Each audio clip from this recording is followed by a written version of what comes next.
Coming up on the Empowered Woman podcast.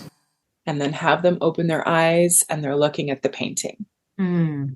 And so the concept behind that, and I didn't invent it, is to really wire themselves, to anchor themselves to the painting so that every time they look at it, like a vision board, they're attracting that into their world. And that's the idea.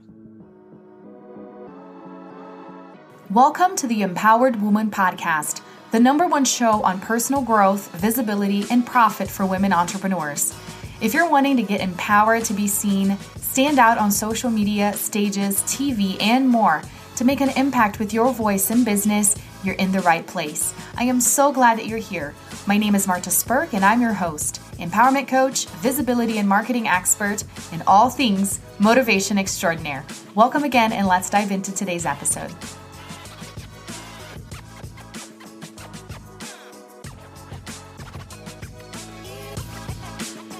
Hi, Camille. Thank you so much for joining me today.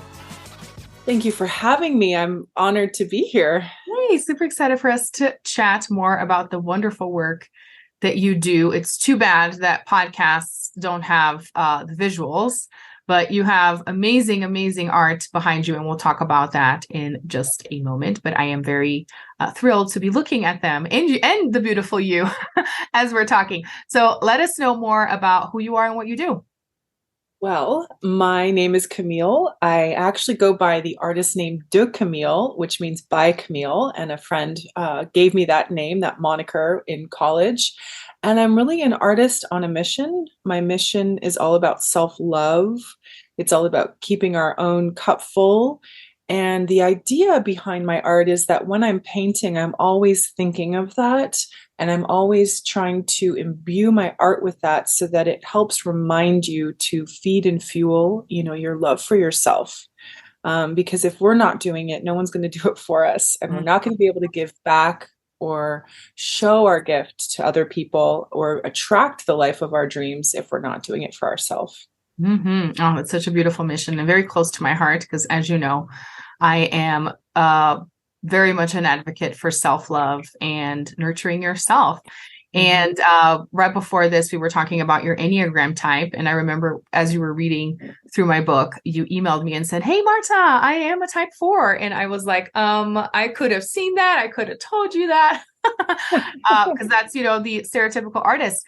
So I'd love for you to share with us more. What has life been as a type 4, and also how you got into art, how all of this came to be? Because even though that is the stereotype for a type 4, not everybody that is a 4 are artists, but you're just, the beautiful role model and example for that.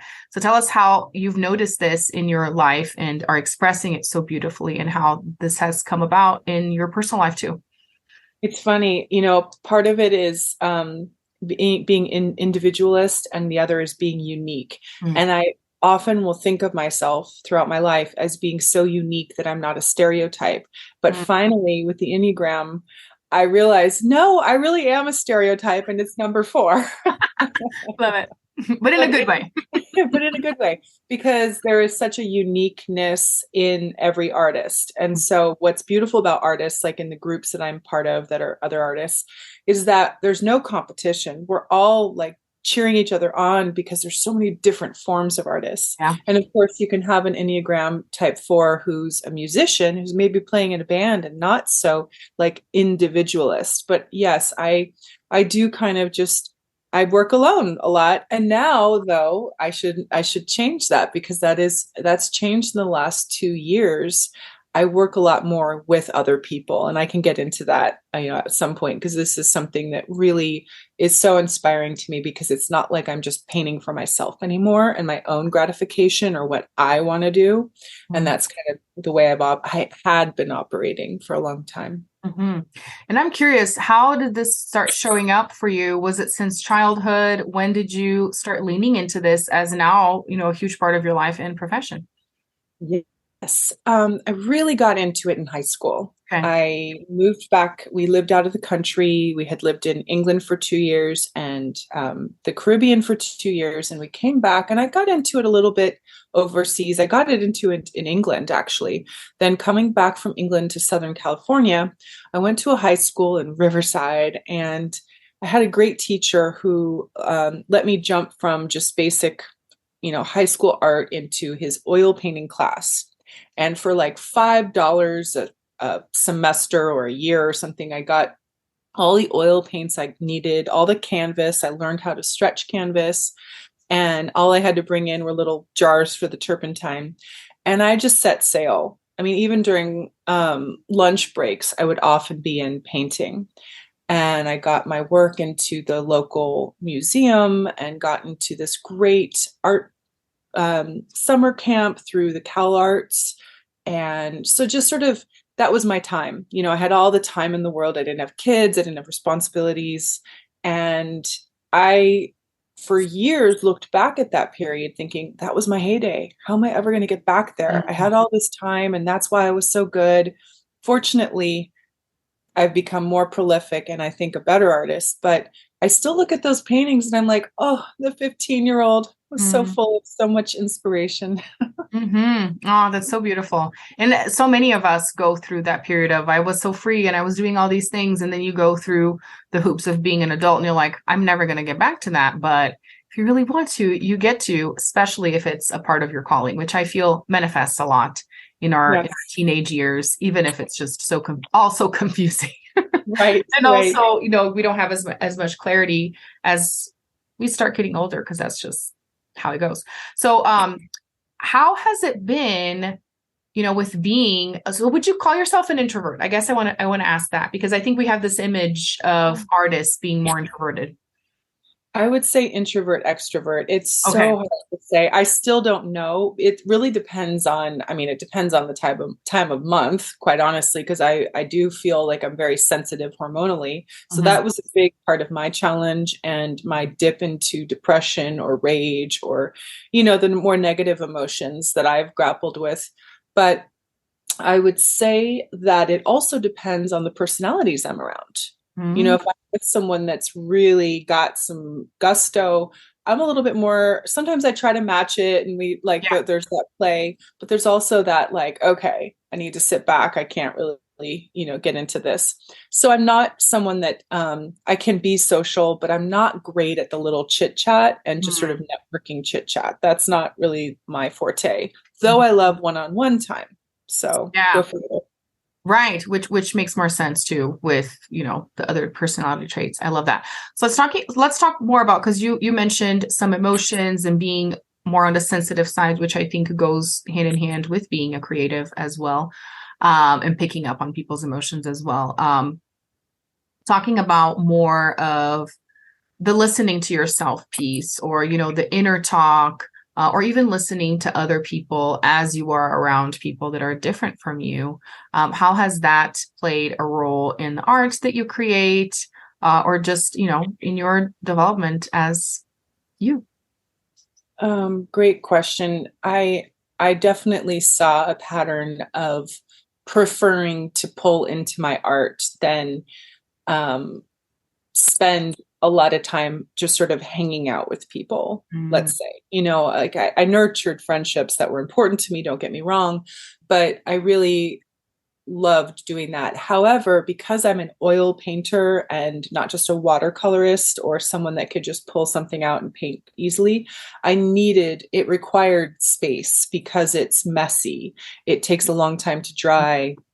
There's terpenoid or turpentine. There's lots of mediums. And so I always needed a separate room. So when I was younger, when I was in my 20s, let's say, living in a one-bedroom apartment, I had to put this hobby, this passion, it, dormant. I had to kind of put it to the side, and I got into fashion and I got into costuming, and that was my career for years.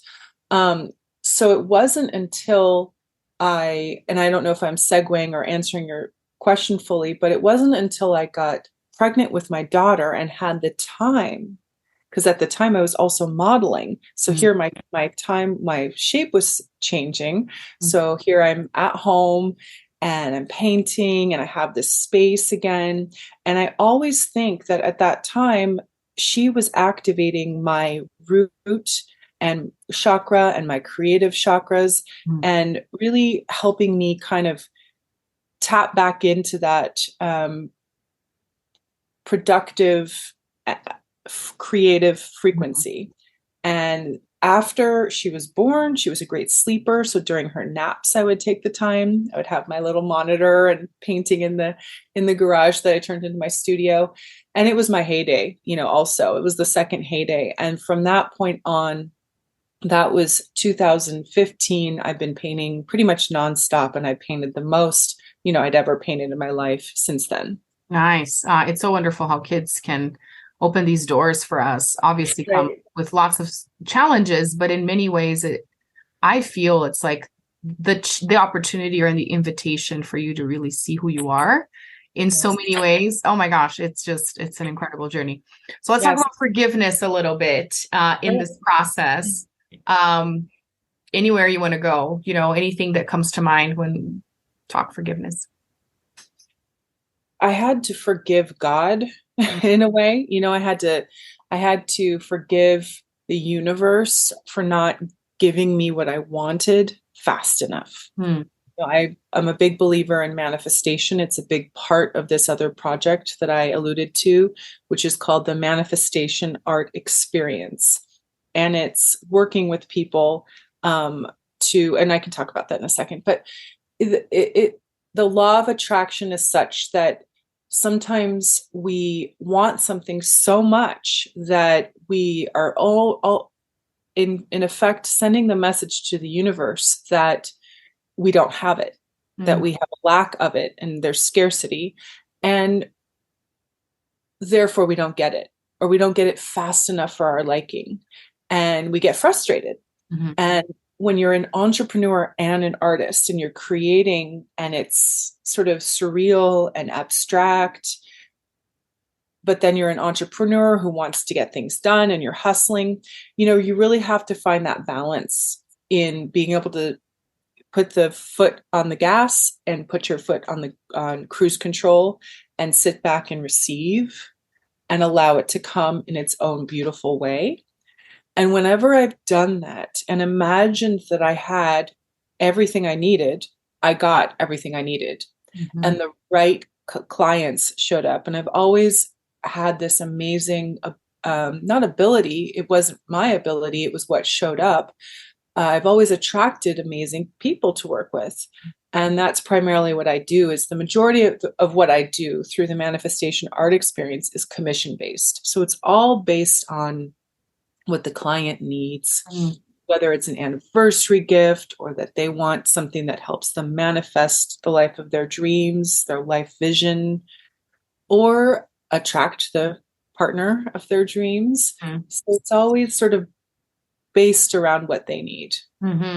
That's a beautiful reflection to become aware of your state of mind of being when you actually get the things that you want. That's something to definitely study and look into further, because we spend so much of our lives wanting.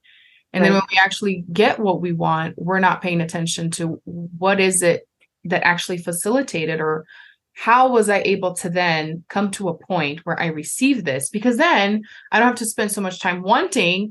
I will just be in receiving mode, Yes. Gratitude and receiving mode. Gratitude. And that it goes hand in hand with that forgiveness too, because when you're wanting and being in that desperate energy, there's a lot of resentment as well, right? And anger, because why isn't it happening fast enough? Oh my gosh, yeah, I could talk about this forever. So tell us more about the projects, as we're getting into the empowerment piece here, and I'd love to hear from you about things that you're proud of having accomplished, some highlights for you. And I know this project is something that's big for you, and that's a big part of your heart too. Oh, yes.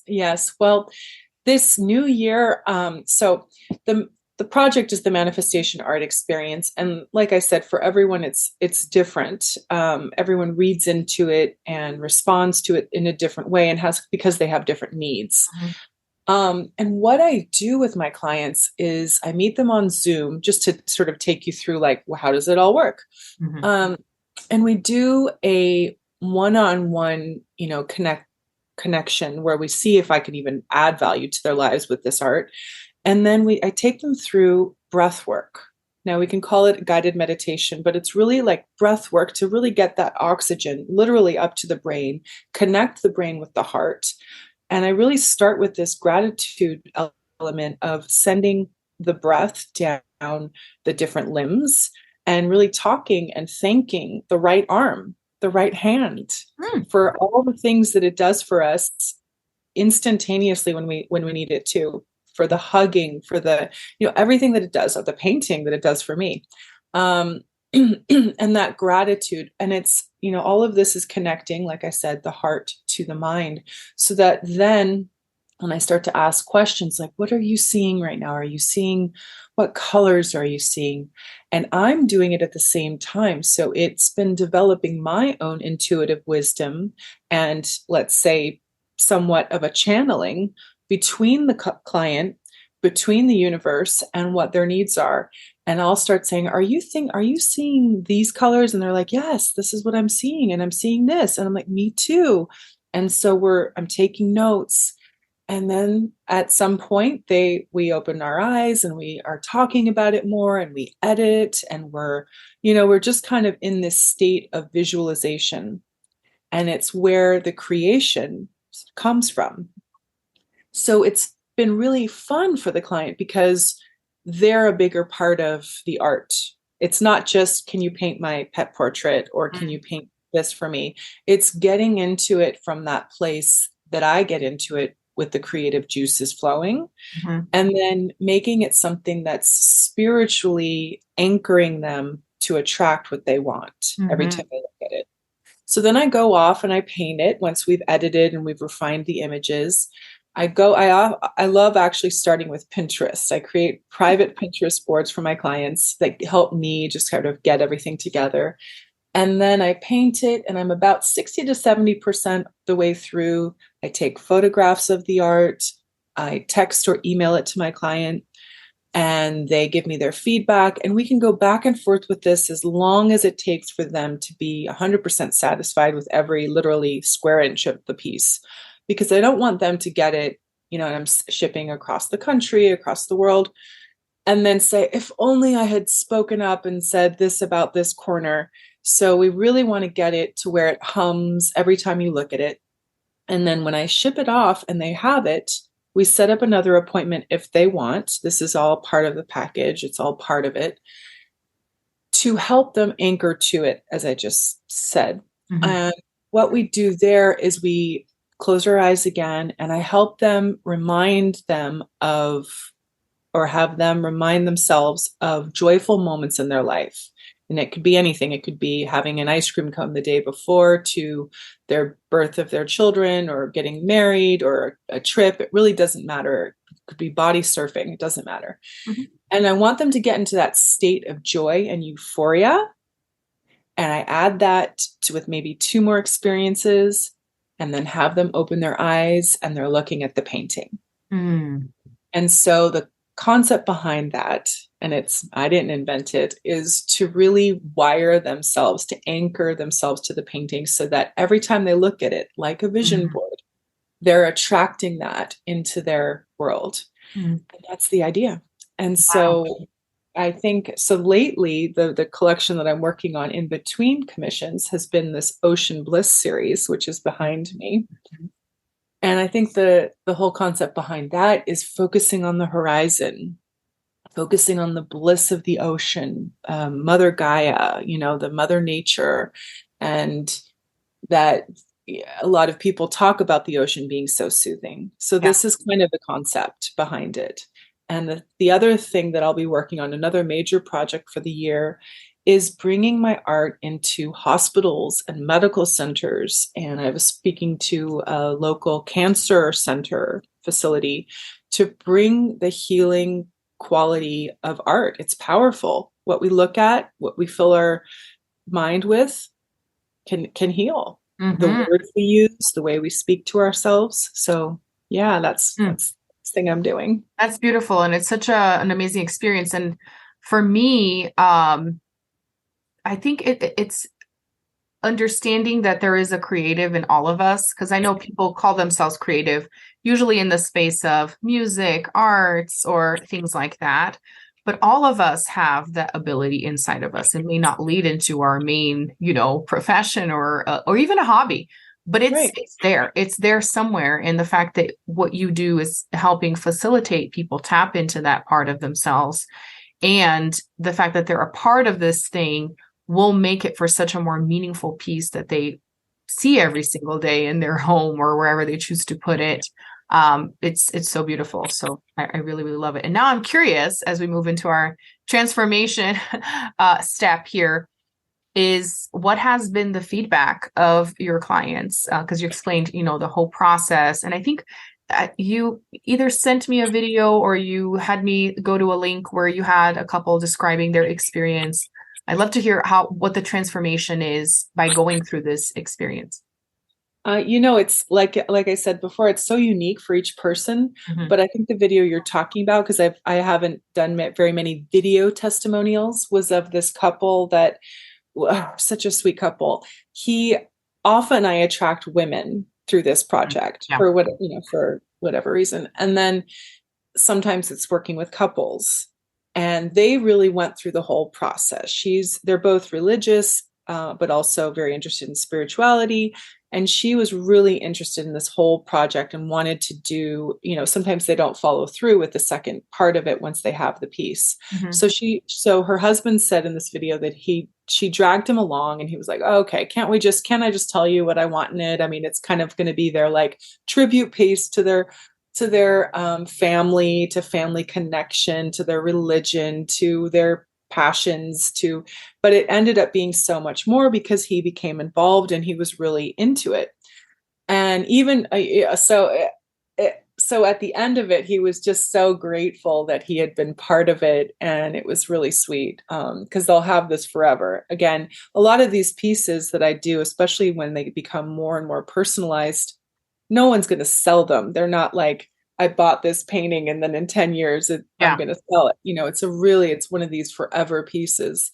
So it's above their bed, and their kids loved it. And their son, when I first started sending images of the piece as I was working on it, she took a picture of her 5-year-old son painting it himself on a piece of paper, because he's a budding artist.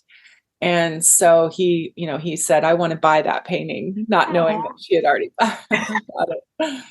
So I've also worked with people that were looking for their twin flame, for their partner, for their love, and found it. Wow. And really attribute that to their connection with the painting. Mm-hmm. Wow, that's huge. Yeah. It really is a manifestation piece. That is so awesome. Well, and I'll have you tell us more how to connect with you and get to creating something, co-creating with you in just a moment. But before that, I would love for you to answer the burning question. What is an empowered woman to you? Oh, an empowered woman at first starts with self-love. An empowered woman is so content with and confident in her own skin that she is able to achieve her dreams. And these are her personal dreams. They're not what the world says she should be. This is her fulfilling, so that when she is at the end of her life, she can look back and say, I lived it to the full.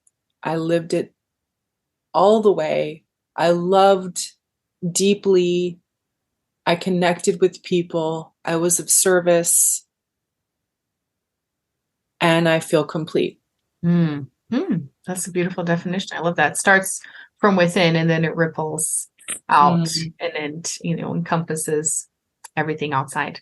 Wonderful. Well, tell us more how people can find you, check out your art, and connect with you to potentially be a part of the manifestation experience. Yes, absolutely. So I've recently decided to start a VIP art group on Facebook, and that's really where I hang out a lot of the time. I'm trying to be better at posting daily. It's not always easy, but I do Facebook lives in there, and they're not necessarily tutorials. Sometimes it's just what, I'll be painting and we're talking, but the Awesome. conversation is always to be an inspiring conversation and manifestation and how are you doing? And it's sort of interactive in that way. And I have launches throughout the year where I share and showcase work that I'm working on, or sometimes I'll reduce prices and work. Um, and I'll show the process of, let's say, a commission that I'm working on through the manifestation art experience. Then I have an online art gallery called coolarthouse.com, and I share other works of other people, other artists, great artists that I like.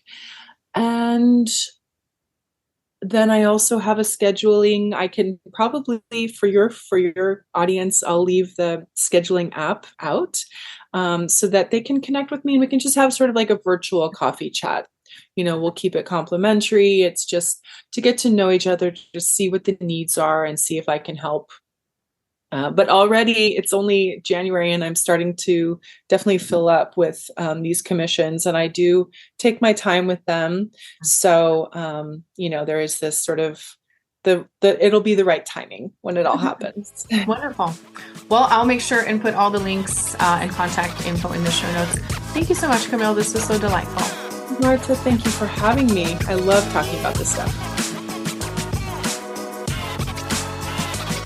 Thanks so much for tuning in today. I hope this episode empowered you. And if you enjoyed the show, please join the Empowered Woman community on Facebook and share with friends or leave a review on iTunes so more people can discover this empowering message. Until next time, bye.